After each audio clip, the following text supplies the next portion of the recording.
სკუტერებით განცდილი სილაღე სრულყოფილად რამდენიმე წლის წინ შეიქმნეს, როდესაც ინდოეთში სამოგზაურო წასულებმა მეგობრებმა თავგადასავლების საძიებლად სწორედ ეს ტრანსპორტი დაიქირავეს. ასე აღმოაჩინეს კომფორტული სატრანსპორტო საშუალება, რომელმაც მოგზაურობას სულ სხვა ელფერი შესძინა. სამშობლოში დაბრუნებულებმა კი დაიწყეს ფიქრი, რამდენად საინტერესო იქნებოდა სკუტერი საქართველოშიც რომ ყოფილიყო და იდეის რეალიზაცია დაიწყეს. ამ გზით კი მისი დამფუძნებელი გიორგი მონავარდისაშვილი Forbes-ის 30 წლამდელთა სიაში აღმოჩნდა და დღეს ის იმ ახალგაზრდების რიცხვს უერთდება, რომელიც საქართველოში და საქართველოს სახელით მის ფარგლებს გარეთ წარმატებას აღწევენ. მაშასე გიორგი მონავარდისაშვილის სკუტის დამფუძნებელია დღეს ჩვენი სტუმარი Forbes-ის 30 წლამდელთა რუბრიკაში. გიორგი, დილომშვიდობის, მადლობა რომ დილიდან ჩვენთან ერთად ხართ და პირველი სწორედაც რომ სკუტით მინდა რომ დავიწყოთ. რეალურად სკუტერების გასაქირავებლად ჩამოყვანდა მის საცალო გაყიდვებამდე როგორი იყო გზა და რა სირთულეებს აწყდებოდით? სალამი, დიდი მადლობა დილომშვიდობისა.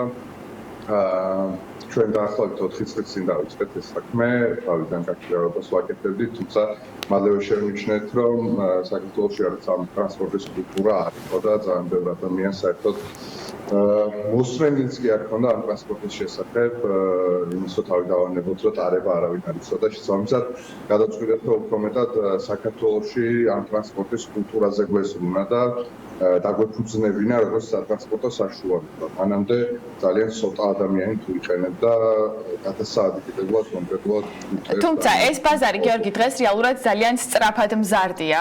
ალბათ 4 წლის როდესაც თქვენ იწყებდით, მართალია არ იყო ასე პოპულარული, თუმცა დღეს ყოველი მეორე თუ არა მესამე ადამიანი გადასაადგილებლად სწორედ ამ საშუალებას იყენებს. როგორი არის ბაზრის შეფასება, მიმოხილვა და სტატისტიკა თქვენი დაკვირვების შედეგად? 4 წლის წინ პირველად ჩამოვიყვანეთ და 3 წლის წინ პირველად ჩამოვიყვანეთ ეს დიდი პარტია უკვე რომელიც გაგვეყიდა და ნამდვილად ან მოთხოვნა გაცილებით ნაკლები იყო დაახლოებით 50-60% იზრდება მოთხოვნა და ჩვენი კომპანიაც მათ შორის იზრდება აი დაახლოებით ამ სიჩქარით. რაც ჩემთვის გარდა იმისა რომ მოთხოვნა იზრდება, მიწოდებაც იზრდება, ძალიან ბევრი კომპანია არის უკვე ჩართული იგივე ბიზნესში, რაც ძალიან საინტერესოს ხდის მათ შორის ამ საქმის კეთებას. ხო, ან მაშინ თუ დავუშვათ არავინ არ მოიაზრებდა რაც ალტერნატივად ამ ტრანსპორტს, ეხლა უკვე პრაქტიკულად ყველა ფიქრობს ქალაქში ყველა ქალაქში ცხოვრები ფიქრობს, რომ რაც ალტერნატივად ან დაუშვათ დამატებით ტრანსპორტად სკუტერი ყოველს. ბუნებრივია გაიზარდა კონკურენცია, თუმცა თქვენი კომპანიის მაგალითზე მაინტერესებს, როგორ ინარჩუნებთ კონკურენტულ უპირატესობას? რამდენიმე რაღაცა არის, რაც ასე ვთქვათ, ტოპზე ვამყოფებს ბაზარზე, ეს არის ბრენდები, რომლებსაც ვთავაზობთ, ისეთი მსოფლიოში ცნობილი ბრენდები გვყავს. ეს არის განსაკუთრებული დამოკიდებულება ჩვენი კლიენტების მიმართ, პრაქტიკულად ყველა კლიენტს ვიცნობ, ესე გამარჯობა ნახავთ, მე და ჩვენი პარტნიორიც. და ეს არის ძალიან მოქნილი კომპანია ვართ, ძალიან ჩქარა შეგვიძლია მოვერგოთ გარემოს და შევიცვალოთ, იმიტომ რომ მაინც რაღაც სტარტაპული სულისკვეთება, ასე ვთქვათ, შემორჩენილი გვაქვს, მიუხედავად იმისა, რომ სტარტაპი აღარ გვეთქმის პრინციპში გაზრდილი ვართ, ძალიან დიდი ბუნვა გვაქვს უკვე და სტარტაპი გადაიქცა უკვე ბიზნესად, ხო? გიორგი, როგორი არის სეგმენტი, ანუ ვინ არის უმეტესად თქვენი მომხმარებელი? რა ასაკობრივ კატეგორიაში გაიყევებს?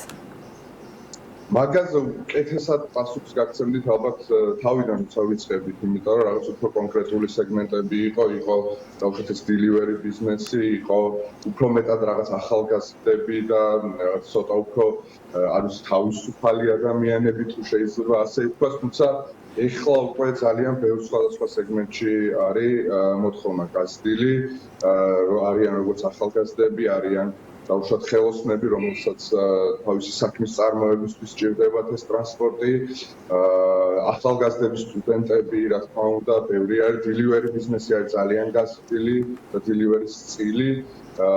ძალიან ბევრ სხვადასხვა სეგმენტზე გადის უკვე ეს ტრანსპორტი, რაც უნდა უცნაური იყოს. და პანდემიამ როგორი მოქმედა უშუალოდ სკუტზე და მომხმარებლების ყიდვა-გაყიდვის სურვილზე? აი პანდემია დაიწყო მარტში და აპრილში შეეხო ყველაზე მეტად ზოგადად ბიზნესს და ჩვენც არ ვიყავით გამონაკლისი ამ პერიოდში ძალიან გაგვიჭირდა ვფიქრობდით რაღაც ხარჯების შეკვეცაზე, ხალხის სამსახურიდან გაშვებაზე, თუმცა აი რაღაც პერიოდში უცებ შემოგვიდა ასე ვთქვათ სიტუაცია და მოთხოვნამ პირიქით მოიმატა და ხალხმა უფრო მეტად დააფასა ესეთი ინდივიდუალური ტრანსპორტი, ძალიან ბევრი ადამიანი საზოგადოებრივი ტრანსპორტის მაგივრად ჩაანაცვლა აი ეს რაღაც ეკონომიური და ეს ინდივიდუალური მათ შორის რაც უსაფრთხო ტრანსპორტით კი ბატონო, რაც შეეხება ფასებს, ამაზეც მინდა რომ მოვასწროთ საუბარი, როგორია დღეს საფასო პოლიტიკა და თუ არის მოსალოდნელი მისი ზრდა?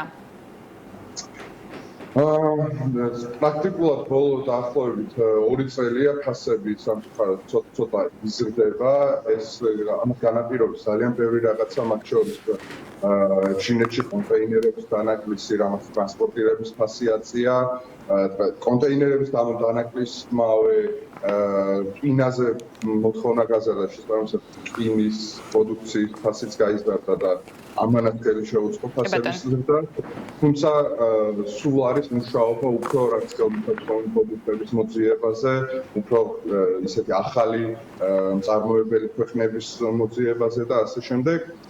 შესაბამისად, ხო, აი ზოგ პროდუქტზე ფასი იზრდება, თუმცა ჩნდება რაღაც ახალი პროდუქტები, რომლებსაც მისაღები ფასები არის. ძალიან დიდი მადლობა გიორგი საინტერესო საუბრისთვის. გიორგი მონავარდისაშვილის სკუტერების გაქირავების პლატფორმა ScootScoot-ის დამფუძნებელი იყო ჩვენთან ერთად პირდაპირ ეთერში.